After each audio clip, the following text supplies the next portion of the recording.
This is the West Philippine Sea. As an archipelagic and maritime nation, the West Philippine Sea is a matter of serious national importance for strategic, security, and economic reasons, as well as national patrimony and territorial integrity.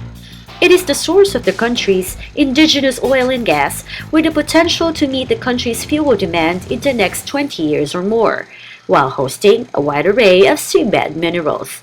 The West Philippine Sea promises to figure in not only the country's quest for future energy security and self-sufficiency, but it also guarantees a haven of rich aquatic and maritime resources. But all of these are being threatened.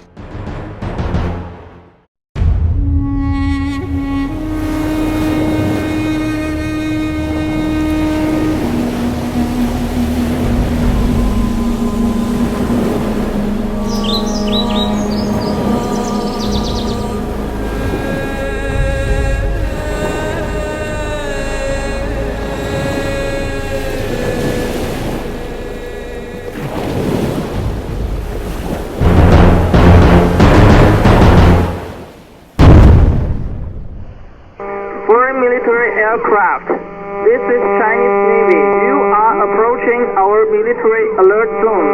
Leave immediately. This is the Chinese Navy. You are alerting the security of our station. Leave immediately. This is Philippine Navy aircraft transiting over international airspace. We are proceeding along our planned route. Over.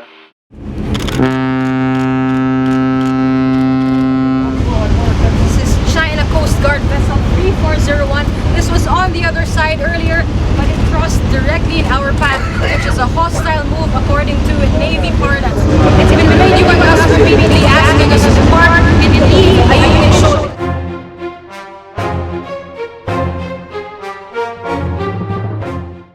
Recent developments in the West Philippine Sea have altered the regional security landscape and heightened the sense of unease. Brinkmanship in the high seas, political and economic interest, and the lack of a cohesive multilateral dispute settlement mechanism have increased the risk for miscalculation, making it a potential flashpoint for conflict. Problema dyan sa 9-dash line na yan, ang layo niya mula doon sa Hainan, ito ang malaking isla ng China sa south, nag-i-extend siya ng more than 800 nautical miles. Di lagpas na kagad siya doon sa 200. Ang problema pa dyan, nag-e-encroach siya doon sa lehitimong karapatan natin na sinabi ng UNCLOS ay atin. In fact, mga 80% ng ating exclusive economic zone at ng Vietnam at ng Malaysia nasasakop nitong 9-dash line. As China insists on historical claims for its 9-dash line, this is what the Philippines has to say. In 1734, Father Pedro Murillo Velarde came up with a map. Map of the Philippines. It's a beautiful map. We call it the mother of all Philippine maps. And it shows Scarborough Shoal with a name. For the first time, Scarborough Shoal was given a name called Panakot. That is 213 years before China drew the 9-dash lines in 1947. So for more than 2 centuries before China even thought of the 9-dash lines, we already called Scarborough Shoal Panakot. And fear has stricken China.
Due to its island building activities, massive poaching, and harmful fishing practices in the West Philippine Sea, China has inflicted a close to catastrophic damage on coral reefs and poses a significant threat to the marine environment.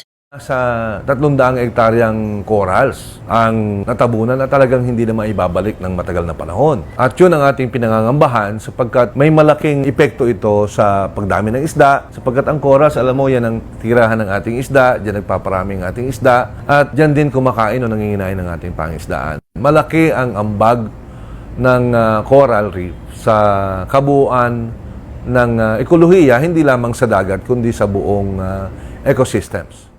China is actively deploying ships from its maritime agencies not to enforce maritime laws, but to forcefully advance sovereignty claims in waters currently outside its administrative control. But China is committing all these violations not against the Philippines, but against the entire humanity.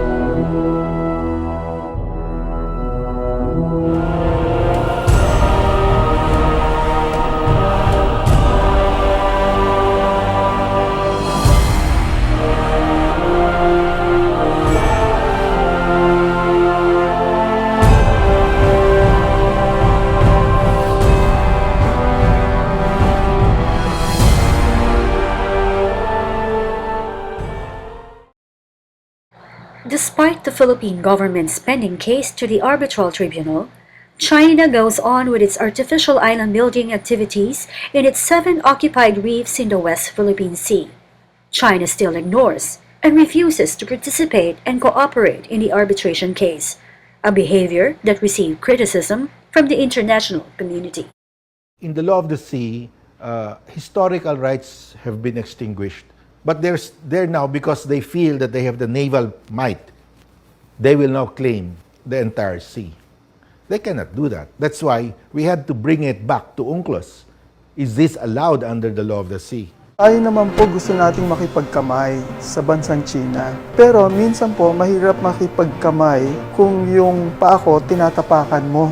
We have gone to a forum where warships don't count, warplanes don't count, atomic bombs don't count, aircraft carriers don't count. Dumulog tayo sa tinatawag na arbitration. Rule of law. Hindi na kesyo mas malaki ay kung ano ang gusto nila ay masunod. The Philippines case is pretty strong. This is an intergenerational struggle.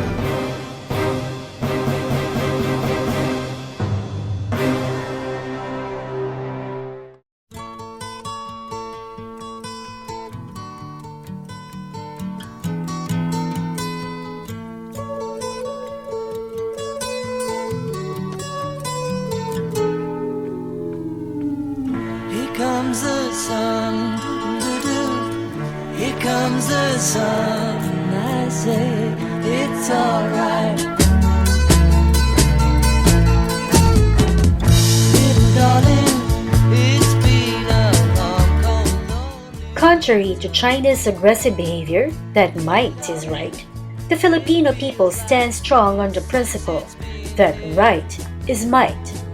As time goes by, more and more Filipinos are digging deeper into the issue and are taking steps to support the country's rightful claim, consistent with a policy of peaceful resolution and in conformity with the international law. Lupa ng araw ng ating pagsinta, buhay langit sa piling mo.